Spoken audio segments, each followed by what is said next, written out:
Welcome to Nature Calls, Conversations from the Hudson Valley. Our team's goal is to present science-based information about gardening and all things nature in New York's Hudson Valley. Hosts Jean and Tim, along with team members Teresa and Linda, are master gardener volunteers for New York's Columbia and Greene counties. So if you're interested in gardening or nature, or nuggets of information about what's happening outside your door, settle in. Enjoy the conversation. Whatever the season, we have something to say.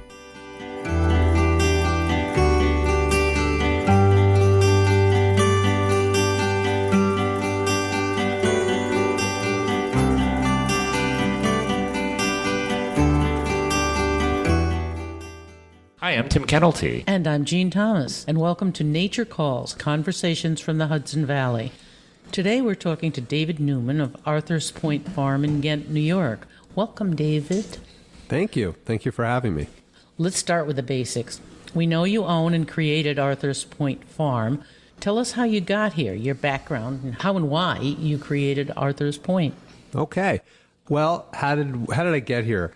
My wife and I, about 10 years ago, moved up to Ghent, and it had been a long process to figure out that we wanted to live in this area. We had been living overseas in Kenya for 3 years, doing environmental work and public health work. And when we moved back to the New York area where we're from, we knew we wanted to be in an agrarian community, a rural area, and we wanted to be investing in agriculture and doing so in a way that was consistent with our values and creating a model of sustainability and ecological restoration. It took us a while to figure out how to do that, and we arrived at the idea of a nursery, a native nursery, to grow bare root trees, shrubs, and perennial wildflowers, and to practice ecological restoration and agroforestry. And so that's what we've been doing the last few years as we've been planting out on our farm and now growing and selling plants for customers and helping design agroforestry and ecological projects for those clients. See, this is why we invite people onto the podcast, because I've known David for a number of years and I didn't know he lived in Kenya. So that's why we, can ask these questions. Or maybe I'm a really bad friend and just don't ask those questions. I'm not sure. So maybe you've already answered this, but tell us a little bit about the mission of Arthur's Point Farm. We're dedicated to promoting agroforestry as a climate-resilient solution to agricultural production in our region over the long term and ecological restoration. I mean, we look around at all of the stressors that are affecting our land, our forests, and there's clearly a need to be investing in ways to be resilient to high temperatures and drought followed by large water events, and that's what we've been working on. The amount of invasive species and the loss of the health of our forests require a focused intervention where we're actively working to plant native plants and restore certain areas that are under a lot of pressure.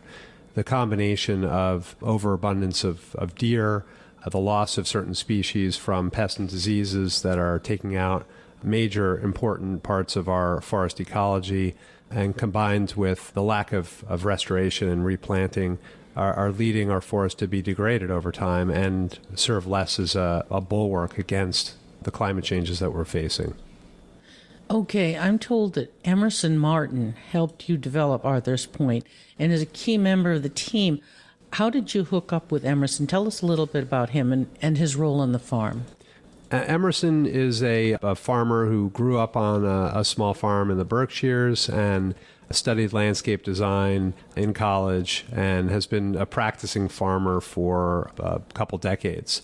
He moved to the Hudson Valley about 10 years ago from the Berkshires, in part to link up with a bunch of biodynamic farmers and in the area, and him and his partner Lizzie started Woven Stars Farm, which is a livestock farm, and they arrived at a neighboring farm from us. So we met them as neighbors, and over time we started realizing what we had in common and started working on planting trees together. That was basically how it started, a common interest in restoration and planting trees. And so we started just collaborating on different projects. And then we realized that the mission that became Arthur's Point Farm was really something that we both felt really passionate about and wanted to pursue full time. So we made that happen. I know you have planted probably hundreds, maybe thousands of trees on the farm, and you were talking about climate resiliency. Are you testing what trees you think in the future might have that characteristic, climate resiliency, and be able to take all that kind of climate pressure? Yeah, I mean, I think there are certain species that we know are more resilient or that are from areas further, the mid-Atlantic and further south that will likely do better over time up here. And we're continuing to kind of plant diversity. I mean, I think the key is to plant out a diverse landscape to allow for the variation and the variability of weather to help us withstand those changes over time. It's not a linear, we all know it's not a linear change where things are just getting hotter, but things are sometimes hotter and sometimes they're cooler. The averages are going in one direction. Sometimes they're drier like this summer, and sometimes like last summer, it was a very wet summer.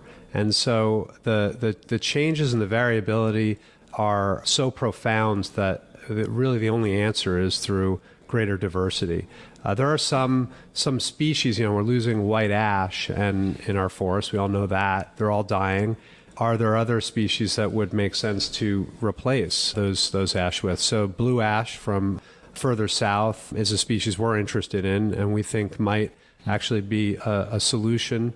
We've read and been told that they are resistant to the emerald ash borer. To what extent, we're not entirely sure, so we're starting to grow some of those in our nursery and starting to plant. That's a long-term kind of investment.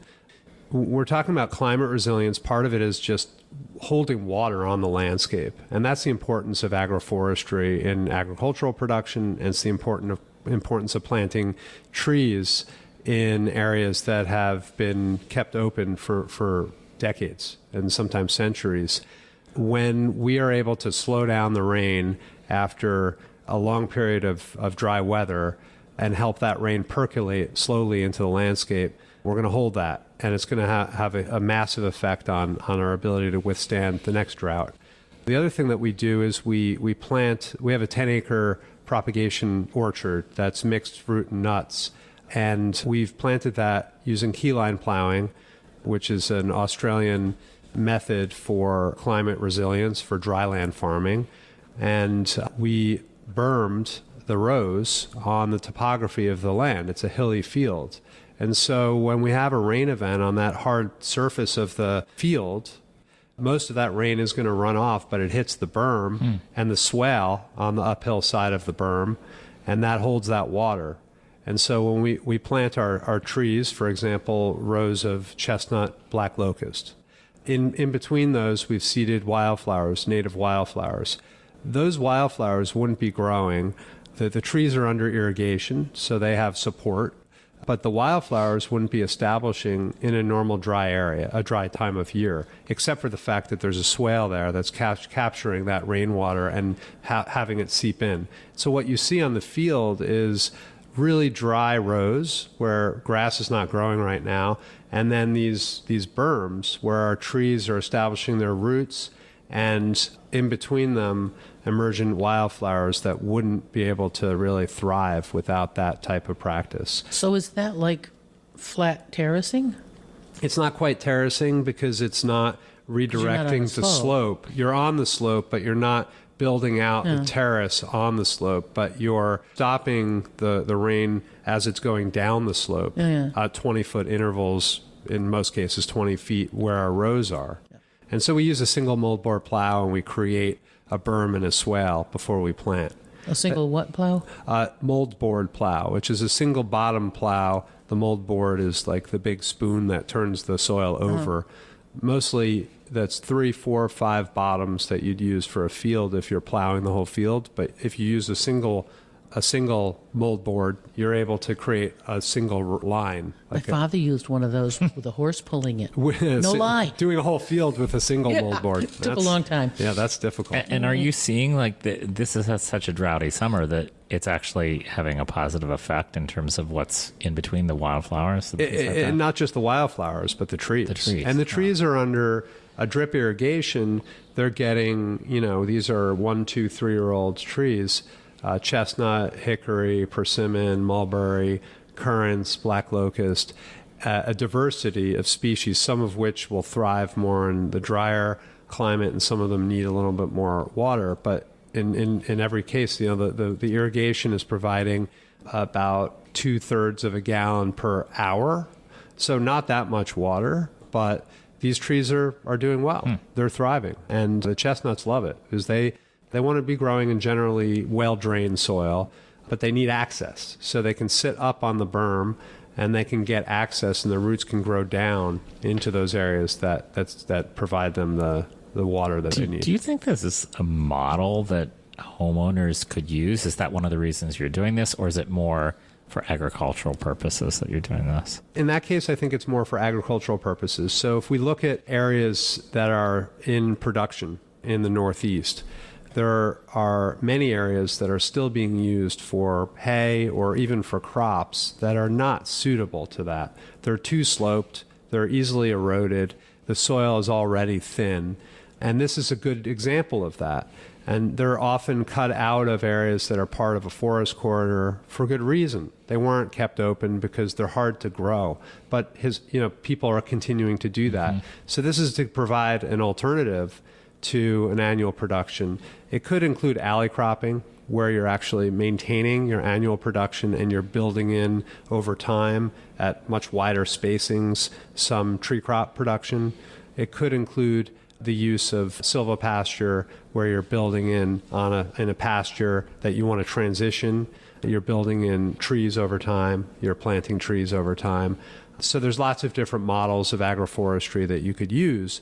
But in order to continue a productive landscape here in the face of the volatile climate that we're facing, we think these tools and these alternative models are going to be essential as things move forward. We're very interested in the development of the tree crops that have not historically been a big part of this region's agricultural production. But if you go back further, they really were. I mean, we've found tree nurseries. There's one in Wassaic that's 100 years old that is no longer Benton Stokes is the name of the nursery. You can find their pamphlets advertising their cultivars of hickory and walnuts and other types of tree crops that are not common here anymore. And they were selling those seedlings and those grafted varieties 100 years ago after the Dust Bowl. So we're not facing the Dust Bowl, we're facing climate change. And there's a real parallel there to the response that occurred 100 years ago when people realized we need to plant trees and we need to be diversifying our agriculture with perennial systems in order to withstand drought and not lose our soil. And now we're dealing with not just an unlucky 10 or 15 years of dry weather, but something that's systemic, that's changing, that's global. And so we need a broader response. So you're addressing water retention, to oversimplify, which is my specialty. Now, soil improvement, Tim's been raving about biochar. Yeah, biochar. We want to talk about that. Let's talk about biochar. Yeah. Please, because I don't get it. Okay. So biochar is an inoculated charcoal. So it's inoculated with microorganisms that are supporting plant nutrient uptake. It's not a fertilizer in and of itself. It's a habitat. It's a structure that can go into the soil where microorganisms can inhabit that structure and persist even in times of dry weather or when organic matter is low in the soil. And it helps to establish the environment for building soil health. It doesn't in and of itself do it, and it doesn't provide direct plant nutrients like a fertilizer would. Biochar is made through pyrolysis, which is essentially the superheating of biomass. We use wood, but you could use bone, you could use grasses, other things, and that the charcoal that comes out of it, which is just like the hardwood charcoal that you would use to barbecue on, is then ground up and is added to our compost. So ultimately, it's 10% of the finished compost that we use on the farm. And we also have a product that has a probiotic soil amendment, which is spores of bacteria and beneficial fungi. Oh, okay. Like BT it's a parallel idea. It's not a BT that might be used to control certain pests. Instead, these are mycorrhizal species of fungi that are promoting especially woody plant health and beneficial bacteria that might promote more of the annual production, annual crop health. What we do is we add these spores to the mix along with food for the spores, and this is part of this probiotic biochar product. Mixed together and then moistened and added to compost, it creates a population explosion of these microbes that then have the structure of the biochar to inhabit. Ideally, this would be a self-reproducing population, or do you have to put it in each time you add compost? I think you're enhancing the population of these microorganisms as you build soil over time. Yep. But the idea is that you have to create the right environment for those microorganisms to persist and to survive over time.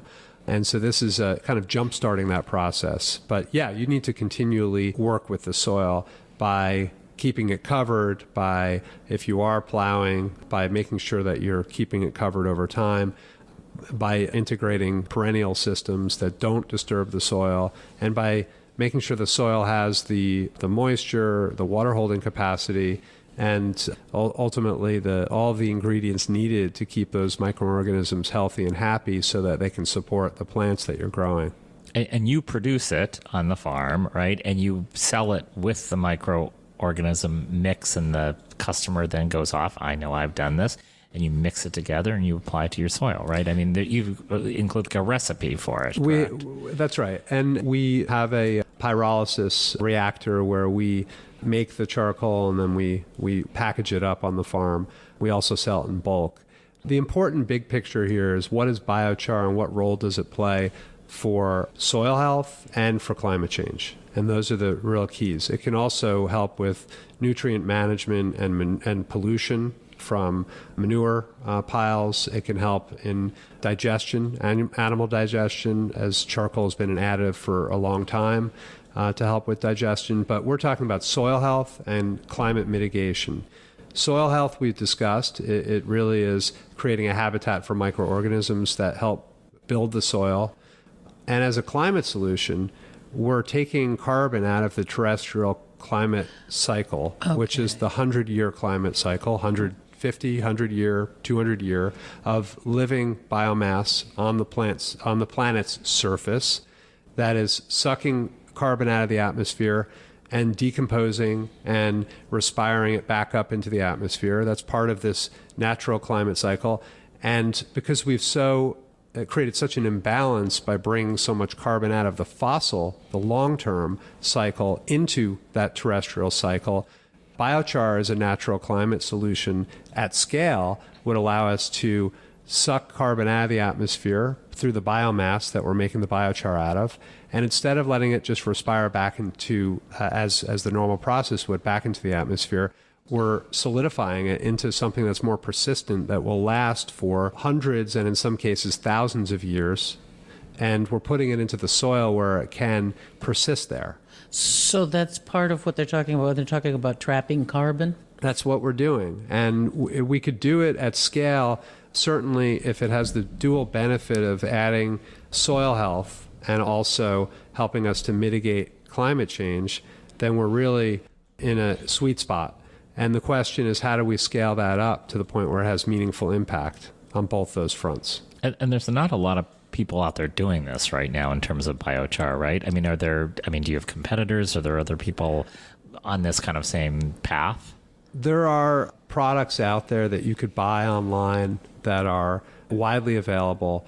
And most of the biochar that we've seen that's sold as a commodity product is a byproduct of biomass to energy production. So these are large facilities that take large amounts of biomass or biomass waste, and they are mainly gasification plants as opposed to pyrolysis. Gasification is burning the biomass for optimizing energy production and not really trying to focus on building or creating biochar. Biochar is a byproduct of that, and the quality of the biochar that comes out of those plants is much different than what you get from a lower temperature pyrolysis. Our pyrolysis is 450 degrees Celsius. That's 900, 1,000 degrees Celsius. So there's a huge difference in what the product is that comes out. Mm-hmm. And so what we have is a product with a pH that's pretty balanced. It's about 7.5, and with a carbon content north of 90% and a very modest ash content. The product that comes out of a gasification process, because it's mainly burning the biomass, has a much lower carbon content, much higher ash content, and much higher pH. And so you're ending up with something that's close to a lime or a potash. Sometimes that can be beneficial if you need that in your soil, if you're trying to balance out a very acidic soil. But if you're not, it could do damage. It could do damage. So you have to be aware of what you're dealing with. And the other thing about biochar that's very important is it's putting charcoal, straight charcoal that has not been inoculated or charged by adding it to compost first or our probiotic additives, can actually leach nutrients from the surrounding soil in the first few years it's put in there until it creates, and so there's a balance. And that can have a detrimental effect. So it's important, it's essential, in fact, that you charge the biochar biologically before you add it to the soil. And the best way to do that is to co-compost the char. So you add the char in at the beginning of the composting process when it's wet, it's very nutrient rich, and the charcoal gets charged. I think I did it right. I followed the instructions. It sounds like I'm not doing something bad with my soil. Because I'm a home gardener and I'm using it, and I think I did everything right according to what you just said. I hope it's not too complicated. It's not complicated if it's too complicated, at all. then people won't do it. No, I think that it's kind of biochar for dummies, and your instructions were excellent. If listeners want to buy biochar, how do they do that from you? They can go on our website, arthurspointfarm.com, and purchase it. And you also sell back to trees and perennials. You were selling trees, bare root trees, and perennials. How are you selecting what you're growing and selling? We're really interested, again, back to agroforestry and ecological restoration as the themes, as our mission. We're really interested in different species of nuts and fruits. So we grow lots of chestnut, certain hazelnut, walnut, and hickories, shellbark, shagbark, and yellowbud hickory. We feel like there's tremendous opportunity, particularly with chestnut as an orchard crop in this area, and it's really developing and has developed over a few decades in Michigan and Ohio and in the Midwest, and then lower down in the Tennessee and other Pennsylvania and other areas where it's really expanding. And we are now, I believe, on the edge of an expanded chestnut agroforestry in the Northeast. And so by growing out different cultivars of chestnuts from select nurseries and cultivars of known parentage from breeding orchards in different parts of the country, particularly from University of Missouri and Route 9 Cooperative in Ohio, we're able to create a breeding propagation orchard, which is what we've done with 4 acres of these select varieties. So that pollen cloud of chestnut, for example, will lead us to a really high quality chestnut, which will do well and be optimized for the Northeast. So that's part of what we're interested in. We also have different varieties of persimmon and of currants, red and black currants, apples with heirloom varieties that we're grafting on, plums, pears, and that's been our focus. On the wildflower front, there's a great appetite for a lot of reasons for native wildflowers, and so we're growing those out and selling them as bare roots, and in some cases we're potting up some. Yeah, that's what we have. Go check it out on the website. So everything you're growing, ideally, is native and restorative. And my next question is, because I'm basically a third grader and I always need a definition, we're happily talking about agroforestry. Give me a definition. Agroforestry is the integration of trees into agricultural systems. So it could be orchards. So we have many examples of that with apple orchards in the Northeast, mainly apples, but it could be diversified.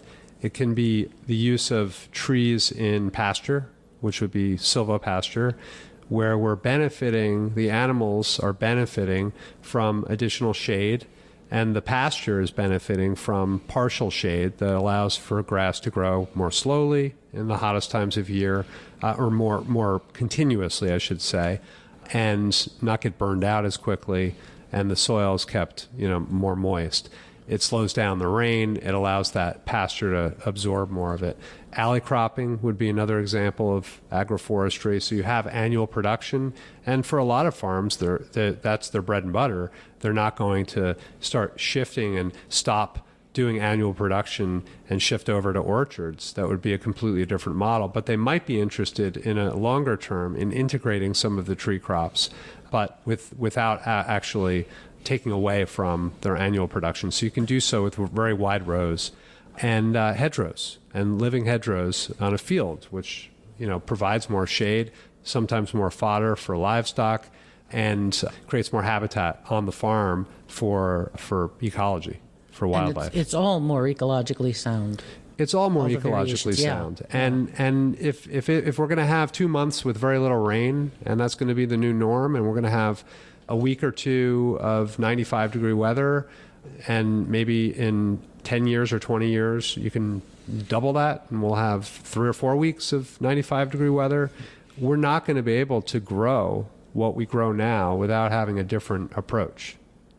So are the public welcome on the farm to come see these methods? I mean, I know it sounds really educational for other farmers, but would home gardeners be welcome to come and see what you're doing? Absolutely. We encourage people to join our mailing list, again, at arthurspointfarm.com. We have farm tours that we do regularly, and we invite the general public to come and learn what we're doing. And we look forward to meeting more and more people. And we definitely appreciate that the best way to learn is through collaboration and through seeing what other people are doing. And there are a lot of amazing farms and practitioners in this region, in the Hudson Valley and in the Northeast, who are really integrating emergent practices into the landscape. And so the more collaboration, the better. I think I've learned all that my head can absorb for today. And I actually did learn, so this is always a good sign. And thank you for joining us. This is an entire new universe for us. Yeah, terrific. It's so great to see you being so thoughtful about what you're doing in terms of agriculture and the changing world we're living in. Thank you. And Tim gets excited about having some good news to finish a show. Yeah, we always like good news at the end. Well, we need good news, and we need to be able to be honest about where we're at with the ecological changes that are here and what's in store. Or else if we put our heads in the sand, or we think too optimistically or too pessimistically, then we are paralyzed and we don't take action. And there's a lot of reason to be optimistic and realistic about where we're going. We just need to appreciate the changes that are happening and plan accordingly. And we have a lot of tools in the toolkit that will help us do that. Right now, a lot of these natural climate solutions need to be elevated, whether it's agroforestry and trees, whether it's biochar, whether it's the type of land management that we use to hold water on the land. If we don't practice those things and we just rely on technological solutions, which are essential, but solar, wind, electric cars, if we just rely on that and we don't change the way in which we relate to the land and our ecosystems, then we will fail, I believe, in really fundamentally adapting to and mitigating the worst effects of climate change. Thank you so much for being here, David. Thank you. Sure. Thank you for having me.